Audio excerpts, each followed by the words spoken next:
चुनाव 2024 में आज हम एक ऐसी शख्सियत से अपने दर्शकों को मिलाने जा रहे हैं जो किसी तारुफ के मोहताज नहीं है। आइए हम आज मिलते हैं एडवोकेट ज़िया खान, जो अमरावती जिला कांग्रेस के उपाध्यक्ष पद पर विद्यमान है। साथ ही साथ अमरावती जिला वकील संघ के वे माजी उपाध्यक्ष रह चुके हैं। आइए उनसे मिलते हैं और जानते हैं कि क्या कहते हैं चुनाव 2024 अमरावती लोकसभा के बारे में। सर, सबसे पहले हम आपसे ये बात पूछना चाहेंगे कि क्या परिस्थिति है फिलहाल में इलेक्शंस को लेके? परिस्थितियां जो है इलेक्शन की, ख़ास तो ये है कि ये इलेक्शन जिस मोड़ पर जा रहा है, 2024 का इलेक्शन जिस मोड़ पर जा रहा है, वो देश के लिए, हमारे मुल्क के लिए सही है या गलत है। वहीं से हमारी परिस्थितियां निर्माण होती है कि हमें निर्णय क्या लेना है, क्योंकि हम आज जिस चीज़ों से त्रस्त है, जिन चीज़ों से हम तकलीफ महसूस कर रहे हैं, जो हमारे रिलेशंस आज समाज में लोगों के आपस में ख़राब हो रहे हैं, ये चीज़ ना होते हुए हम देश के लिए कुछ काम कर पाएँ और देश के लिए सोचें कि देश के लिए क्या ठीक है क्या नहीं है, वो हमारा सोचना बहुत ज़रूरी है। और आज की परिस्थिति में हमारे पास ऑप्शन बोल करके कोई ऐसा ऑप्शन नहीं है कि जो कांग्रेस को ये कर सके कि भाई कांग्रेस के अलावा कोई ऑप्शन, क्योंकि आज हमारा सामाजिक तौर पर एक होना बहुत ज़रूरी है। सामाजिक तौर पर एक क्यों होना है? जाति के आधार पर नहीं, धर्म के आधार पर नहीं, हमको अपने मुल्क के संविधान के लिए, अपने मुल्क के अच्छे भविष्य के लिए हमको एक होना है। इसलिए हमारा ज़्यादा जोर ये है कि जिस उम्मीदों से 2014 में देशवासियों ने एक सरकार बिठाई थी कि भाई पिछली सरकार से हम सेटिस्फाइड नहीं हैं, कुछ नीतियों से हम सेटिस्फाइड नहीं हैं, वो नीतियां चेंज होना चाहिए। और जो उम्मीद थी आम जनता की, वो उम्मीद पर तो पूरी तरह से पानी फिर गया। वो उम्मीदें तो कोई पूरी नहीं हुई, उल्टा एक नई चीज़ जो समाज में पैदा हो गई, वो चीज़ हमारे समाज के लिए और देश के लिए बहुत ही घातक है, ऐसी मेरी सोच है।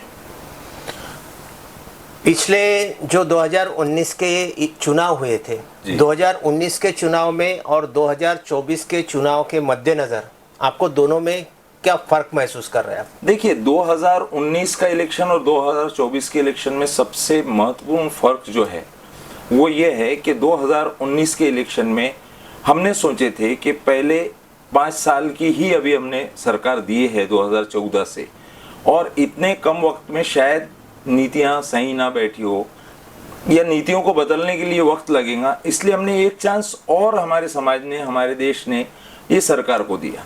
लेकिन उसके बावजूद भी ये हुआ कि अब नई नई जो चीज़ें सामने आ रही है कि भाई सिर्फ धर्म को सामने लाया जाए, सिर्फ लोगों को आपस में लड़ाया जाए, और बाकी जो है मुद्दे, बेरोजगारी है, उसके बाद हमारा एजुकेशन है, उसके बाद हमारा हेल्थ सिस्टम है, इस पर ध्यान ना देते हुए बाकी चीज़ों पर ध्यान दिया जा रहा है।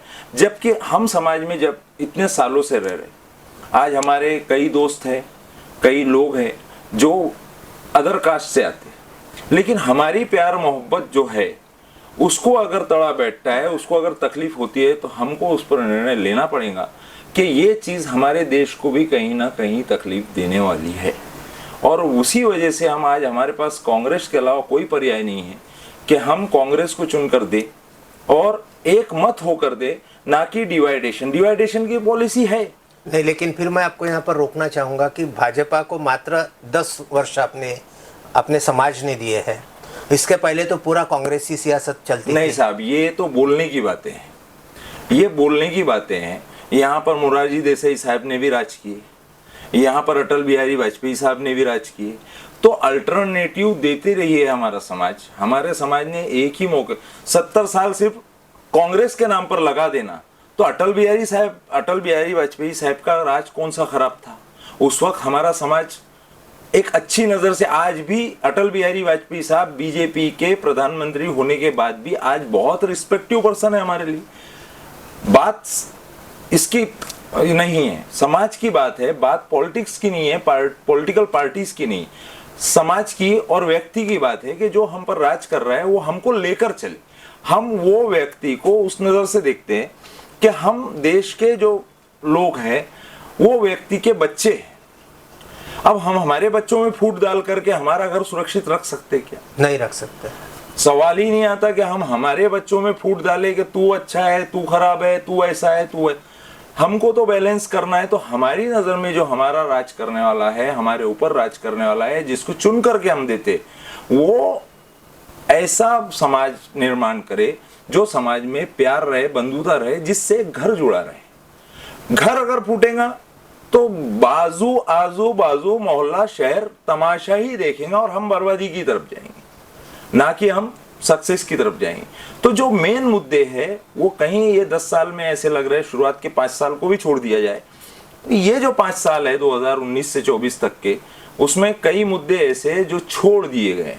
जैसा मैंने पहले ही बताया आपको कि बेरोजगारी है, उसके बाद अपना एजुकेशन है, हेल्थ सिस्टम है। तो यहाँ पर कहाँ काम है? कई मैंने रील्स वगैरह देखा कि लोग बोलते हैं कि भाई ये होना हमारे, लेकिन जब उनसे सवाल किया गया कि भाई आप 3 काम बताइए, आप 5 काम बताइए, तो उनके पास कोई जवाब नहीं। अगर हमारे समाज में मंदिर मस्जिद ये कई सालों से चल रहा है, जब अंग्रेज थे तब भी चला, जब मुगल थे तब भी चला, मुगलों ने भी कई मंदिरों को जगह दिए, कई मस्जिदों को जगह दिए।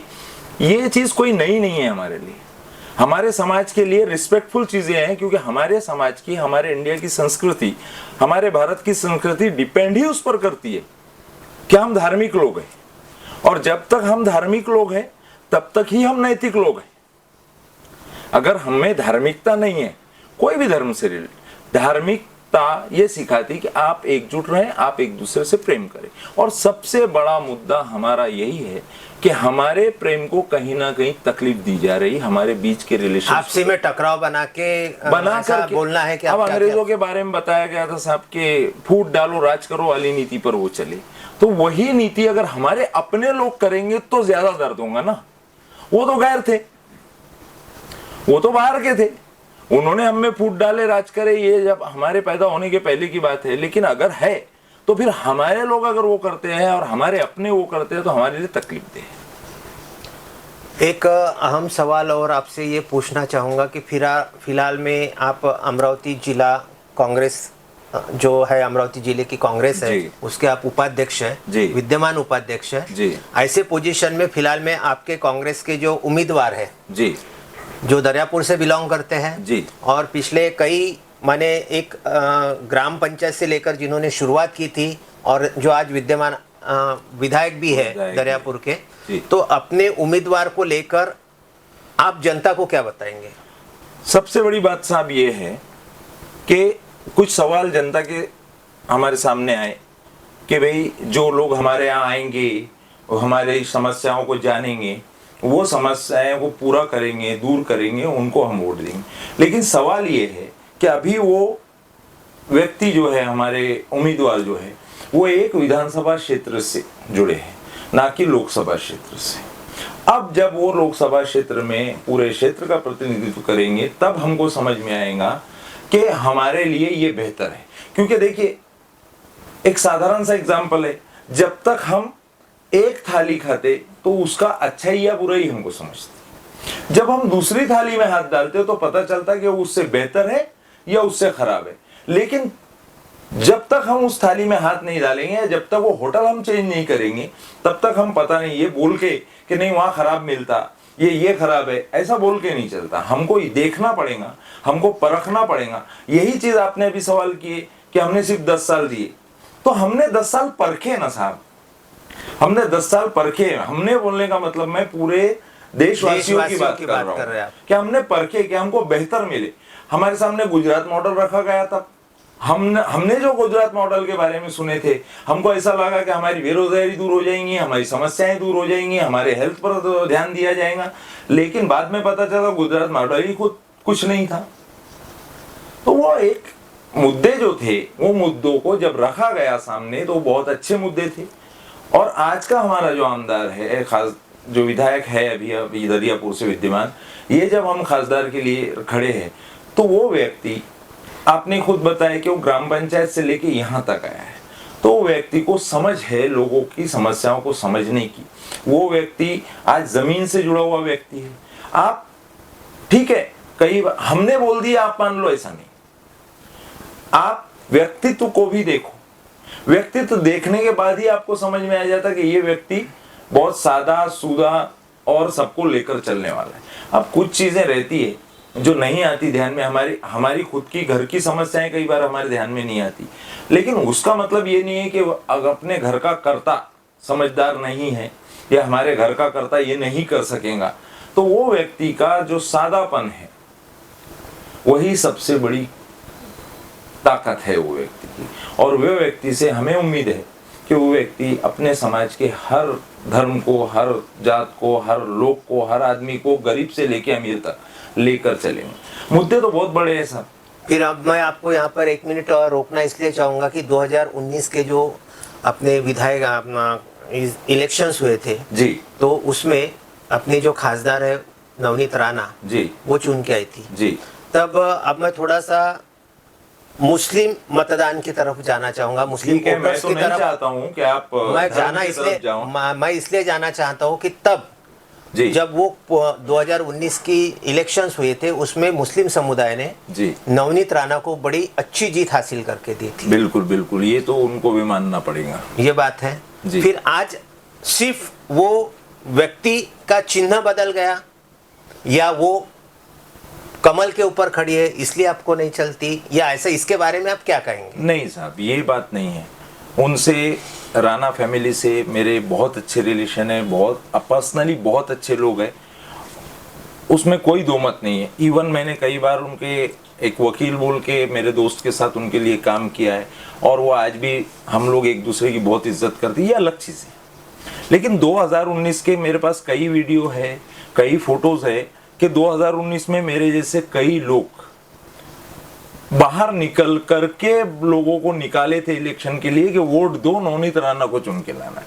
लेकिन उसके जस्ट बाद जो हुआ वो हमारे दिलों पर ठेस पहुंची है साहब। और ये ठेस ऐसा नहीं है कि वो कमल के चिन्ह से है, नहीं, वो कोई भी चिन्ह से, व्यक्तिगत ठेस, आपको व्यक्तिगत ठेस है। व्यक्तिगत ठेस हर मुसलमान के। मैं ये बात मार्क करना चाहूंगा यहाँ पर कि ये व्यक्तिगत ठेस जो है ये कई लोगों तक पहुंची है। कमल के निशान से कोई लेना देना नहीं, कमल के निशान का, या ये बहुत बड़े लेवल की बात हो गई, कमल का निशान होना नहीं होना। मैंने पहले ही बताया कि हमको देश के बारे में सोचना है। लेकिन अगर आप लोकल इलेक्शन की बात पूछ रहे हैं तो नवनीत राणा जी से हमारा कोई ऐसा विवाद नहीं है कि भाई वो नहीं चाहिए, या कमल से तो बिल्कुल नहीं है। लेकिन मसला ये है कि जब हम आपको आधी रात को साथ दे रहे हैं, हम आपके लिए अपना पैसा, अपना टाइम, अपना ईगो सब दांव पर लगा करके आपके लिए काम कर रहे हैं, उसके बाद हमको महीने भर बाद पता चलता है कि आप, ठीक है, आपकी जो भी मजबूरियां रही हो पॉलिटिकल, तो लेकिन शुरुआती दौर में हमने वो भी चीज को एक्सेप्ट किए साहब। ये आपको शायद किसी ने बताया नहीं होगा, जब ये बताया गया आम जनता को कि हम हमारे जिले के विकास के लिए उधर बैठे हैं, हम तो विकास ही चाहते, आप कहीं भी बैठो, हमारे जिले का विकास करो, हमारे लोकसभा का, विधानसभा का विकास करो। आम आदमी क्या चाहता साहब? विकास। आम आदमी को 2 वक्त की रोटी नहीं होना, आम आदमी को रोटी ऑटोमेटिकली मिल जाती है। वहीं पर एक ऑब्जेक्शन है कि सरकार बोलती है कि भाई 5 साल की गारंटी और 6, मैं बोलता हूं कि नहीं, ये गारंटी मत दो, आप ये गारंटी दो कि आप 5 साल में इतने आत्मनिर्भर हो जाएंगे कि आपको फुकट में अनाज और राशन देने की जरूरत नहीं पड़ेगी। यहाँ पर व्यक्तिगत जो लोगों के दिलों को ठेस पहुंची है, वो ठेस व्यक्तिगत इसलिए है कि आपको हमने भाई समझ के, बहन समझ के, आपको ये नहीं सोचे हमने आप कौन है, आप किस पार्टी से है, या आपको कांग्रेस का सपोर्ट है, ये भी नहीं।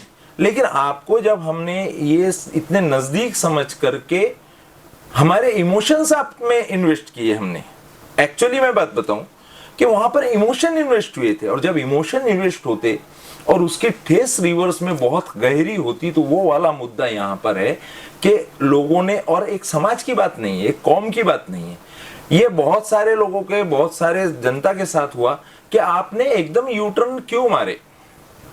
आप अगर अपने मुद्दे पर आपने हमको कन्विंस किए, तब आप जब बीजेपी के गुणगान गा रहे थे, तो हम में से कुछ लोग जिन्होंने दिल से उनके लिए काम किए थे, उन तक ये बात पहुंचाए कि ये बातें क्यों। ये बातें क्यों है भाई, आप ऐसा क्यों कर रहे?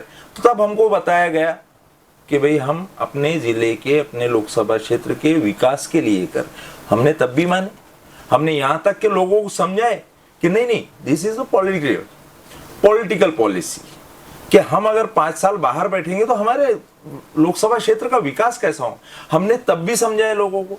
लेकिन उसके बाद जो चीजें हुई साहब, वो तो नॉट एक्सेप्टेबल है कि आपने हमारे इमोशंस को समझे ही नहीं और उसको ऐसी, मतलब जिसको बोलते हैं ना, फुटबॉल के जैसे ठोकर मार दिए या पत्थर के जैसा लौट दिए। इमोशंस की आपने कदर नहीं किए। वो इमोशंस जो दुखे हैं, सिर्फ मुस्लिम समाज की बात नहीं कर रहा हूं, क्योंकि मैं चाहता ही नहीं कि देश में इलेक्शन धर्म के नाम पर हो, मुसलमान के नाम पर हो, हिंदू के नाम पर हो, बौद्ध बंधु के नाम पर हो। मैं इस पर, मेरी पर्सनल प्रतिक्रिया ये है कि मेरे बहुत सारे दोस्त, मेरे बहुत सारे क्लाइंट मेरी कास्ट से अदर आते हैं, लेकिन वो उनसे जो मेरे रिलेशंस है उसमें कहीं ना कहीं आपका अगर योगदान होता है, आप कोई भी चीज को मुद्दा बना लेते, आपको 4 दिन बाद पता चलता है लड़की ने घर से खुद भाग गई थी या घर से परेशान होकर निकल गई थी बच्ची, वो तो हमारे लिए बच्ची, किसी की भी बच्ची हो, वो सबके लिए अपनी बच्ची है। लेकिन आपने उस बच्ची को मुद्दा बना करके लौ जिहाद बना दिया अमरावती में।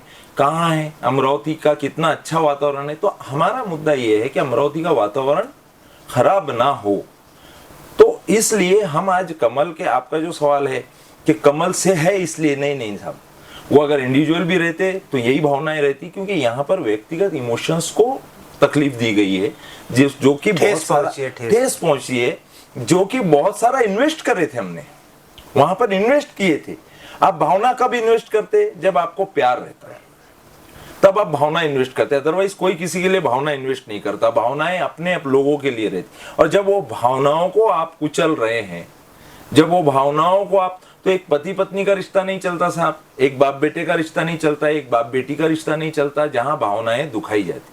तो यही रिश्ता था, और रहे पर्सनल तो रिलेशन रहेंगे, लेकिन यहां पर है बात ना समाज की है, बात है सिर्फ हमारे शहर के वातावरण की, कि हमारे शहर का वातावरण, आज आप मेरे पास, आप ऐसा बोलना चाह रहे हैं कि इस वातावरण को दूषित बनाने में बहुत ज्यादा भूमिका उन्होंने निभाई? बिल्कुल बिल्कुल, मेरे बोलने से क्या होगा साहब, जग जाहिर है, पूरा अमरावती बोलता है।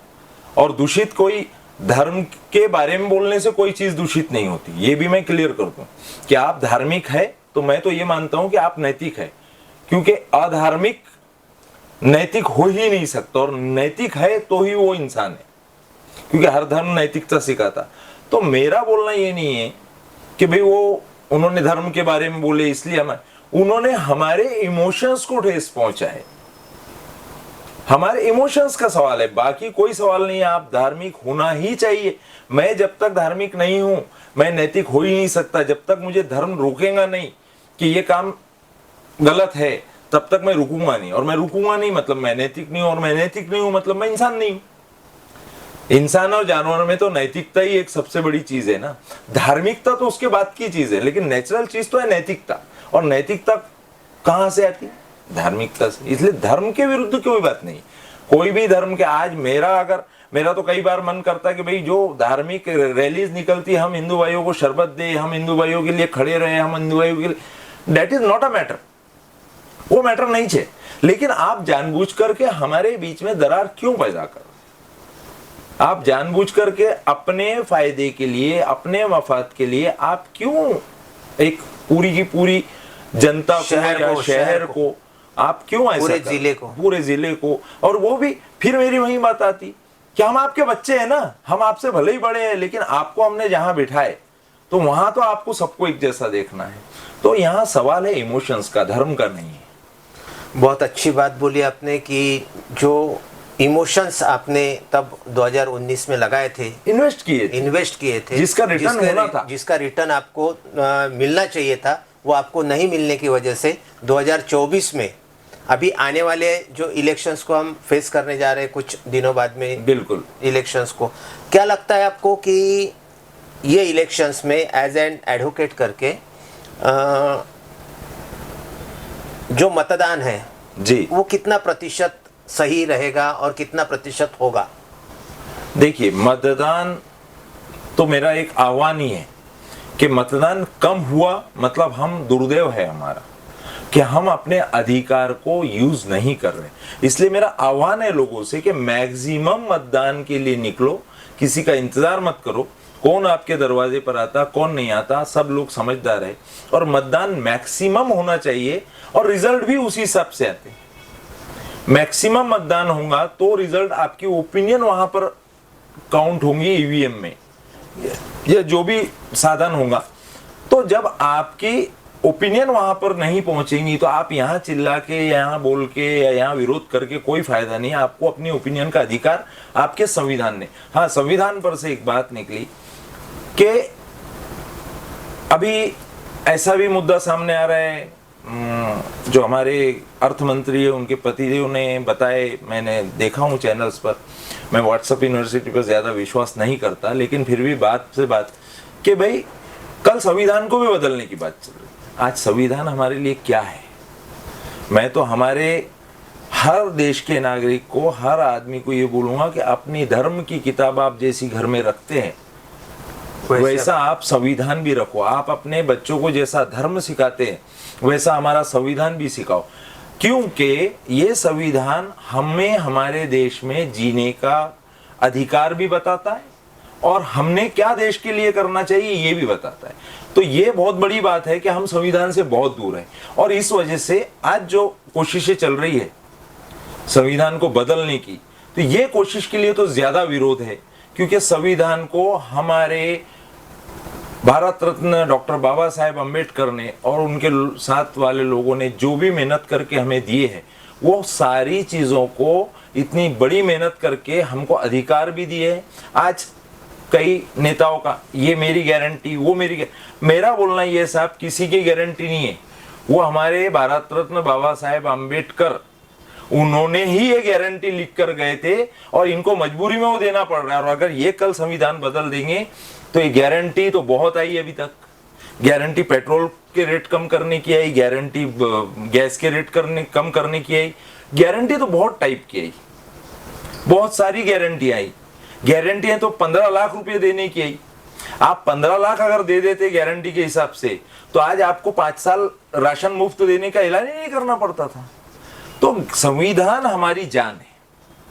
संविधान में हम जैसा हम हमारे गीता में, हमारे कुरान में, हमारे धार्मिक ग्रंथ में कोई बदलाव को बर्दाश्त नहीं करते, ऐसा ही भारत के हर इंसान के दिल में होना चाहिए कि हमारे संविधान में कोई भी बदलाव ना हो, क्योंकि संविधान की गारंटीज है ये। आपको हेल्थ देना संविधान की गारंटी है, आपको अच्छी शिक्षा देना संविधान की गारंटी है, आपको कहीं भी रहने के लिए फ्री रखना संविधान की गारंटी है, आपको अच्छी कहीं भी घूमने की, कुछ भी खाने की संविधान की गारंटी है। ये कोई गारंटी, आप तो ये गारंटी इसको झुटला रहे कई जगह पर। आप खाने के बारे में बोलते ये खाओ वो मत खाओ, आप कपड़े पहनने के बारे में बोलते ये पहनो वो मत। जब हमारे संविधान ने, हमारे संविधान निर्माता ने ये सब गारंटीज हमको व्यक्ति स्वतंत्र दिया है और बेसिक गारंटी देकर गए, तो इनकी तो मजबूरी है, चाहे वो कोई भी गवर्नमेंट है। उन संविधान अगर अपनी जगह है तो उनकी मजबूरी है कि हमको ये सब अधिकार उन्होंने देना ही चाहिए और देंगे ही, लेकिन उसमें खुद की गारंटी बताना कि मेरी गारंटी है, दैट इज नॉट पॉसिबल। एक मिनट आपको रोकना चाहूंगा मैं यहाँ पर। आप एक एडवोकेट हैं जी। हम मुद्दा जब कहीं पर भी हम लोग जाते हैं तो सबसे पहले पूछा जाता है कि भाई ये चुनाव का कुछ अर्थ निकलने वाला है या नहीं, क्योंकि लोग अक्सर ये बोल रहे हैं, मतदाताओं के में ये सुना जा रहा है कि हम बटन कोई भी दबाएंगे, लेकिन ईवीएम मशीन में वो ईवीएम को लेकर जो मसले चल रहे हैं आज तक, आप एज एन एडवोकेट उसके ऊपर क्या कहना चाहेंगे? ईवीएम और वीवीपैट की जो लोग बोल रहे हैं कि कोई भी बटन दबाएंगे लेकिन फलाने को जाएगा, बिस्ताने को जाएगा, तो इज इट पॉसिबल? देखिए, पॉसिबिलिटीज तो ये टेक्निकल इश्यू है, हम लोगों से बहुत दूर है, लेकिन विद्यमान सुप्रीम कोर्ट के सामने भी कई वकीलों ने ये बात रखे है और विद्यमान सुप्रीम कोर्ट ने उसका कॉग्निजेंस भी लिया है कि वीवीपैट को भी गिना जाए। इस इलेक्शन में एक ये तब्दीली आई है कि अब सिर्फ आपको बटन दबा के नहीं निकलना है, आपका वीवीपैट की भी काउंटिंग होगी। अदरवाइज पहले क्या था कि 5 चिट्ठियां निकाल लो, उसको गिन लो। तो मुझे, और ये मुद्दा बहुत बड़ा है, और अगर देश के बड़े बड़े विचारक बड़े बड़े साइंटिस्ट, जो लोग ये फील्ड में हैं, अगर वो मानते हैं कि इसमें कोई धांधली हो सकती है, तो वो लोगों के साथ पूरी जनता ने खड़े रहना चाहिए कि हाँ, ये अगर ऐसा है तो हम तकलीफ उठाने को तैयार है। आज ईवीएम होने से क्या होता, हम झट करके जाते, बटन दबाते, नहीं, हम जब बैलेट पर देते हैं हमको तकलीफ होती।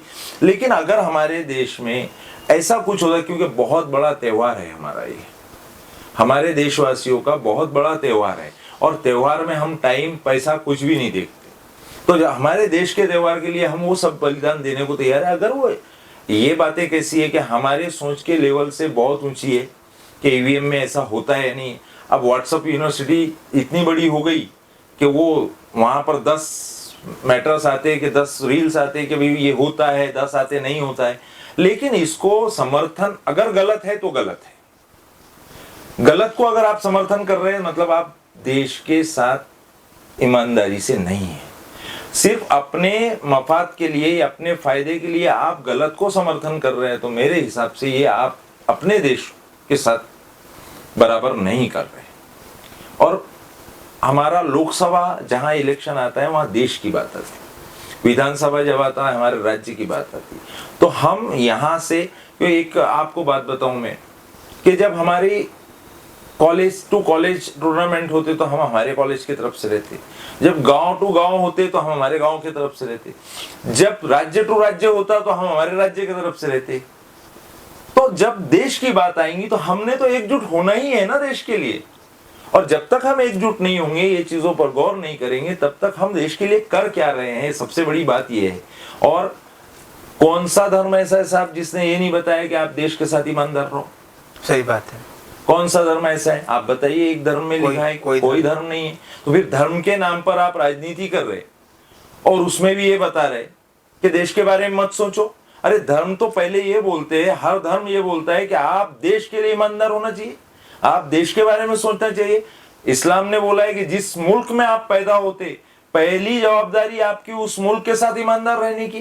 कुछ अपवाद रहते लेकिन उसमें आप पूरे लोगों को नहीं पकड़ सकते। आज अबुल कलाम आजाद साहब, कलाम साहब, ये ऐसा नहीं है कि एक दो ही लोग हैं, ऐसे हजारों लोग हैं जो समाज में है, जो अपने देश के प्रति, अपने समाज के प्रति, अपने अदर कास्ट के दोस्तों के प्रति ईमानदार है। तो आप उसको डिवाइड नहीं कर सकते कि ये अलग है, ये अलग है। इसलिए मैं लोकसभा के इलेक्शन, इसलिए देश की बात बार बार कर रहा हूँ। छोटा आदमी हूँ, छोटे से लेवल पर काम कार्य करता हूँ, लेकिन देश की बात, लोकसभा इलेक्शन है इसलिए देश की बात है कि हमको हमारे देश के बारे में सोचना है कि हमारा देश प्रगति कैसा करे, हमारी अगली पीढ़ी को बेहतर जीवन कैसा मिले, उनको उनके अधिकार कैसे मिले। अगर संविधान में कोई चेंज होता है या कर लिया जाता है तो फिर हमारे तो अधिकार आज ही गए। हमारे बोले तो कोई कास्ट की बात नहीं कर रहा हूँ मैं, कोई धर्म की बात नहीं कर रहा हूँ, मैं बात कर रहा हूँ देश के आम नागरिक की बात। मैं कर रहा हूँ किसानों की बात, मैं कर रहा हूँ मजदूरों की बात, मैं कर रहा हूँ बेरोजगारों की बात, मैं कर रहा हूँ शिक्षा की बात। और ये करना जरूरी है सबके लिए, क्योंकि मसला देश का है, मसला सिर्फ आपके शहर का नहीं है, मसला सिर्फ आपके राज्य का नहीं है, मसला आपके देश का है। और देश से ईमानदारी आपकी पहली जवाबदारी है। एक जो नारा चल रहा है जी, अब की बार 400 पार, तो दूसरा भी नारा चल रहा है साहब कि अब की बार गंगा पार, अब की बार तड़ी पार। नारों से क्या होता साहब? अब की बार 400 पार। आपने कैलकुलेशन, अगर राज्यसभा, विधानसभा, जो ये 400 पार वाला नारा और लोगों को बताया जा रहा है कि हम संविधान बदल के तुम्हारे अधिकारों को सुरक्षित करेंगे, आप कैलकुलेट कीजिए सर कि राज्यसभा और लोकसभा, इसके टोटल 404 मेंबर जब एक जगह आएंगे, मैं शॉर्ट में बता रहा हूं, तभी आप संविधान में कुछ कमी ज्यादती कर सकते हैं। और आप 400 पार भी चले गए तो आपके पास उतना आंकड़ा नहीं है, इसलिए लोगों को बेवकूफ बनाना बंद कर दिया जाए। पहला इलेक्शन काय पर हुआ था साहब? 2014 का इलेक्शन काय पर हुआ था? अन्ना हजारे साहब बैठे थे जी, वो रामदेव साहब बाहर आ गए थे। किस चीज को लेकर आए थे? काला धन, करप्शन, काला धन, करप्शन, 4G, 3G, 2G, यही मसले।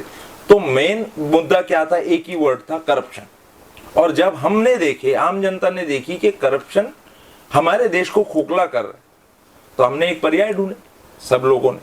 वो पर्याय के बाद अगर वो पर्याय 10 साल बाद ये बताता है कि यहाँ तो करप्शन तो दूर की बात है, करप्टेड ही हम ले लेते, तो फिर आप अपने हम तो बेवकूफ बन गए, आम जनता तो बेवकूफ बन गई कि हमने करप्शन के नाम पर आपको लाए थे और आप करप्टेड लोगों को आपके साथ लेके क्या क्या जताना चाह रहे हैं। और कैसी उम्मीद करेंगे कि वो लोग जिनके बारे में आप खुलेआम बोलते कि इनका घोटाला 70,000 करोड़ का है, इनका घोटाला इतने करोड़ का है, और वही लोग जब आपके पास, तो किस उम्मीद से। अभी अमरावती के जो चुनाव को हम सामने जा रहे हैं, अमरावती जी लोकसभा जी जी क्षेत्र से, तो आज की जो पोजीशन है, आज आपको क्या लगता कि आपके उम्मीदवार की पोजीशन कहाँ तक है? देखिए, हमारे उम्मीदवार की पोजीशन, एक तो जनता के मत कि आज मत चेंज हुआ है, दूसरा हमारा उम्मीदवार का एक सादगी, सादापन और पब्लिक में रहने की उसकी आदत, और एक नीचे के लेवल से ग्राम पंचायत से लेकर के आप आमदार खासदार तक इलेक्शन लड़ रहे, तो आपको समाज में लेकर चलने की एक जो हमारी उम्मीद है कि पूरे समाज को लेकर चलना है, चलेंगे, तो वो चीजें हमारे लिए बहुत पॉजिटिव है। हमारे लिए इसलिए पॉजिटिव है कि इसमें अमरावती का विकास होगा। जब एक्चुअली कैसा रहता है कि जब आप सब मिलकर के काम करते हैं, बाकी चीजों को छोड़ करके, बाकी चीजें अपनी जगह चलती रहती, बाकी चीजें कभी रुकी नहीं साहब, धर्म कभी रुके नहीं, मंदिर कभी रुकी नहीं, मस्जिद कभी रुकी नहीं, सब चलता रहा। कई सदियों से हम पैदा हुए, उसके पहले के भी इतिहास में चलता रहा। लेकिन हम जब एक होकर के अपने जिले का विकास चाहते हैं, तो हमें ऐसा एक नेता देना है जिसने विकास के तरफ ध्यान दे, ना कि बाकी चीजों की तरफ ध्यान दे। बाकी चीजें आम आदमी से जुड़ी हुई है, आम आदमी खुद कर लेता है, तो उस पर ध्यान ना देते हुए हम हमारे विकास की तरफ ध्यान दें, जिससे हमारे जिले का विकास हो।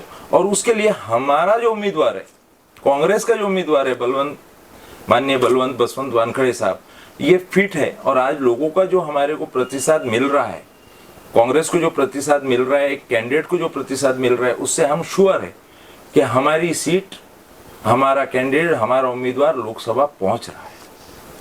क्योंकि लोगों के मत ये है कि अब ये जो है, क्योंकि परिवर्तन तो चाहिए और विकास चाहिए, सबसे बड़ी बात है विकास चाहिए।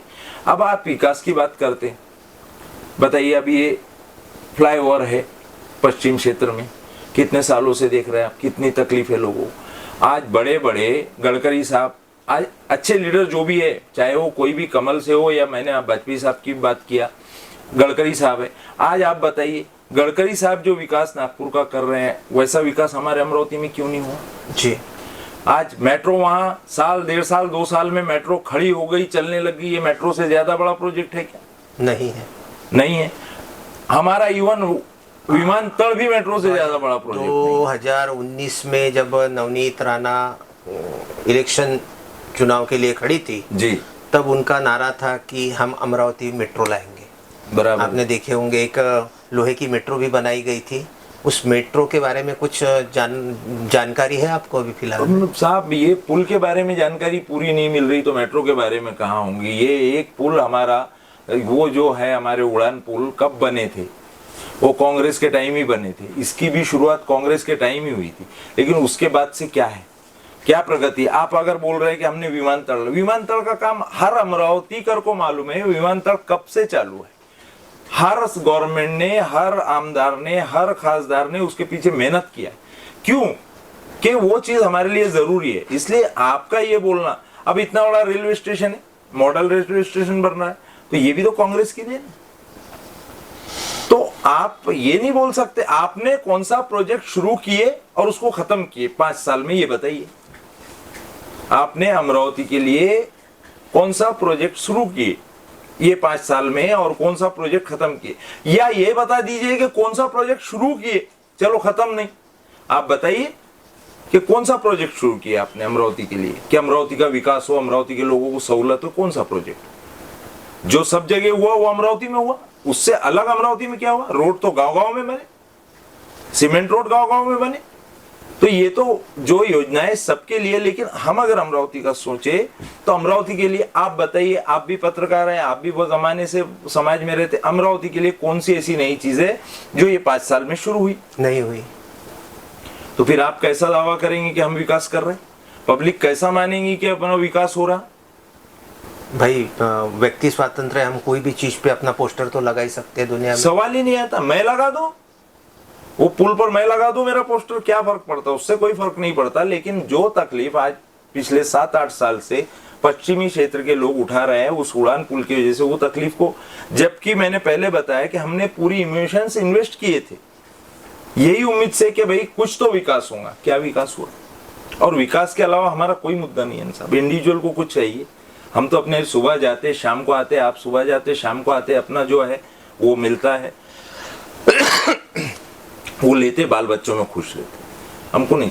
अभी तो मुझे ये इलेक्शन में कई लोग ऐसे भी देखने को मिले कि जो मन से तो बिल्कुल नहीं है, लेकिन उनका रोजी रोजगार, उनको लगता है कि ये व्यक्ति की वजह से हमारा रोजगार, ये कॉन्ट्रैक्ट हमको मिलता है।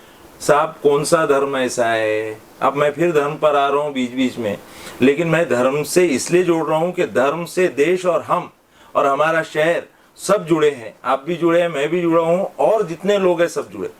तो कौन सा धर्म ऐसा बोलता है? क्या हर धर्म ये बोलता है कि तुम्हारे को तुम्हारी रोजी देने वाला सुपर पावर है, जिसको भी आप मानते हैं, उसके माध्यम को आप अगर मानने लग जाए कि यही हमको दे सकता, तो मेरे को तो ये आजकल अभी कुछ समाज में ऐसे लोग भी है जो कि समाज के खिलाफ जाकर के अपने शहर की, अपने जिले की तरक्की हो ये ना सोचते हुए सिर्फ इसलिए कि हमारी तरक्की हो जाए, हमारा घर बन जाए। अरे साहब देश ही नहीं रहेगा तो अपने घर का क्या करेंगे? शहर ही नहीं रहेगा तो आप वो पैसे का क्या करेंगे? वो आपके घर का क्या करेंगे? पहले तो हमको यहीं से शुरू करना है कि हमारे घर के साथ हमारा मोहल्ला, हमारा शहर, हमारा राज्य, हमारा देश, ये सब तरक्की करे। एक सवाल है जिसका जवाब हम आपसे, यानी हमारी जो प्रेक्षक है, हमारी जो जनता है, वो आपसे ज़रूर जानना चाहेगी। बोलिए। बड़ा अहम सवाल है।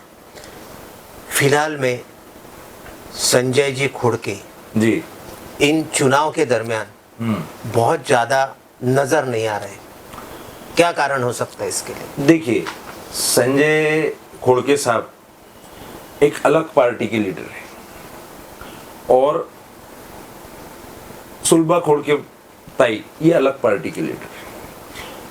अब हमारी समझ के हिसाब से इनका मेन उद्देश्य विधानसभा, जैसा कि मैंने बीच में देखा कि उन्होंने बीजेपी शिंदे गठ के साथ होने के बाद भी बीजेपी के पोस्टर से अपने ऑब्जेक्शन डाले कि मेरा फोटो ना यूज किया जाए।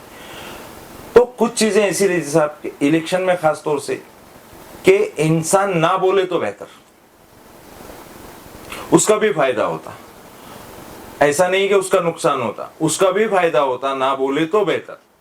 क्योंकि हमारे, जैसा आपने अभी बताया कि पश्चिमी क्षेत्र के पुलिया का जो, तो हाँ, पश्चिमी क्षेत्र में उनकी उठ बैठ, उनकी पिछले 2-4 साल की जो मेहनत है वो काफी है। बिल्कुल, इसके बावजूद वो फिलहाल में कुछ अलग रवैया अपना रहे, क्या कारण हो सकता है? वो तो अपर पॉलिटिकल रीजंस हो सकते हैं, या उनके आपसी मतभेद तो मेरे सामने नहीं आए कि भाई कोई आपसी मतभेद है। लेकिन ये पॉलिटिकल पार्टीज का जितना अभी एक्चुअली क्या हुआ कि मेरी जहां तक सोच है कि ये जो शिवसेना 2 टुकड़े, हाँ, राष्ट्रवादी 2 टुकड़े, अब कांग्रेस इधर जुड़ी हुई है, उधर जुड़ी हुई है, बीजेपी अलग है। तो ये जो राष्ट्रवादी और कांग्रेस शिवसेना का जो पार्टीशंस हुए, इसमें मैक्सिमम लोग कंफ्यूज है कि हम है का, हम बीजेपी के सपोर्ट करने वाले शिंदे ग्रुप में है या हम बीजेपी के कांग्रेस के सपोर्ट करने वाले उद्धव ग्रुप में है। ये कंफ्यूजन शायद उनको रोक रहा है, लेकिन उनके रुकने से मैं सोचता हूं कि हमारे उम्मीदवार को फायदा ही होगा। अगर वो आते बाहर तो और ज्यादा फायदा होता, लेकिन उन्होंने कोई भी अभी तक ऐसा स्टेटमेंट नहीं दिए है कि भाई जिससे कांग्रेस को नुकसान हो या कांग्रेस के उम्मीदवार को नुकसान हो या अदर कोई उम्मीदवार को फायदा हो। ऐसा कोई स्टेटमेंट शायद आपने भी नहीं देखे होंगे, मैं भी नहीं देखा। लेकिन उन्होंने जो मुस्लिम क्षेत्र में काम किए हैं वो काम भी नकारे नहीं जा सकते। उन्होंने मुस्लिम क्षेत्र में, अब असल में क्या हुआ कि जितना एजुकेशन हमारे तरफ होना चाहिए पश्चिमी क्षेत्र में, उतना एजुकेशन मैं मानता हूं नहीं है। तो हम नाली, लाइट, नल उसमें ही खुश हैं। इसलिए उड़ान पुल की तरफ जो एक कमेटी है जो अब उसके पीछे ध्यान दे रही है, वो कहीं ना कहीं उसको कमजोरी लग रही है कि इतने बड़े प्रोजेक्ट को हम हाथ नहीं लगा पा रहे हैं, जबकि छोटे छोटे पुलिया बनाना है, रोड बनाना है, नाली बनाना है, तो ये एक्चुअली कारपोरेशन का काम है। लेकिन वो काम बखूबी, क्योंकि पॉलिटिकल व्यू है साहब, कि मेरे को ज्यादा से ज्यादा लोग समझे ये बात को कि मैंने ये काम किया, तो उनका काम नकारा नहीं जा सकता। लेकिन अब वो किस मजबूरी से बाहर निकल के नहीं आ रहे या किस मजबूरी से खामोश है, वो तो वही जाने बेहतर। एक चीज़ और पूछना चाहूँगा मैं आपसे, जाते जाते आप जनता को क्या आह्वान करना चाहेंगे? मैं जनता को एक ही आह्वान करना चाहूँगा कि आप ये मत सोचो कि ये कौन सी पार्टी है, आप ये मत सोचो कि ये कौन उम्मीदवार है, आप ये सोचो कि हमारा ज़िला विकास सही में हमारे ज़िले का होगा या नहीं होगा, क्योंकि ज़िले का विकास होगा तो हमारा विकास होगा। इसलिए जनता से सबसे ज़्यादा विनंती ये है कि सोच समझ के जाति पाति धर्म ये सब चीज़ों को अपने, ये कहीं जाने वाली नहीं साहब, ये चीज़ें कभी, क्योंकि इंडिया की खूबसूरती जो है, इंडिया की भारत की खूबसूरती ये है कि हम अलग अलग धर्म के लोग यहाँ रहते, कोई देश को ये नसीब नहीं हुआ कि इतना प्यारी संस्कृति लेकर चल रहे। तो इसको ना सोचते हुए, क्योंकि कोई संस्कृति ना तो लुप्त होने वाली है, ना कोई संस्कृति हमारी डैमेज होने वाली है।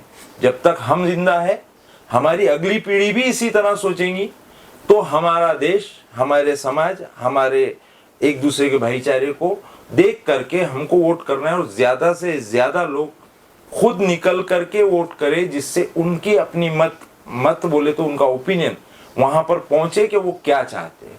अब आप चाह रहे हैं, घर में बैठ के चाह रहे हैं कि ये हमारा विकास होना चाहिए, तो वो पॉसिबल नहीं है।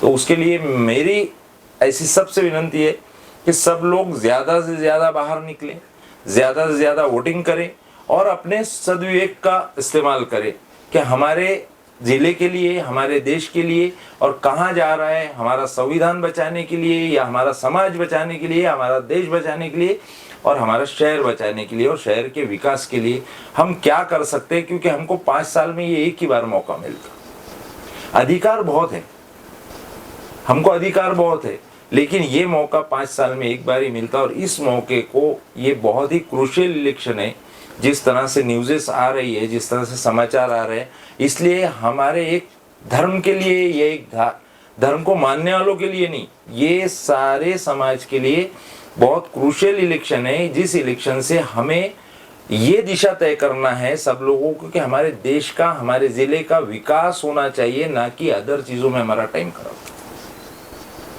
बहुत अच्छी बात कही आपने, और आपने अपना व्यस्त समय निकाल के विदर्भ न्यूज़ को जो समय दिया, उसके लिए बहुत बहुत धन्यवाद आपका। शुभ रात्रि। Thank you.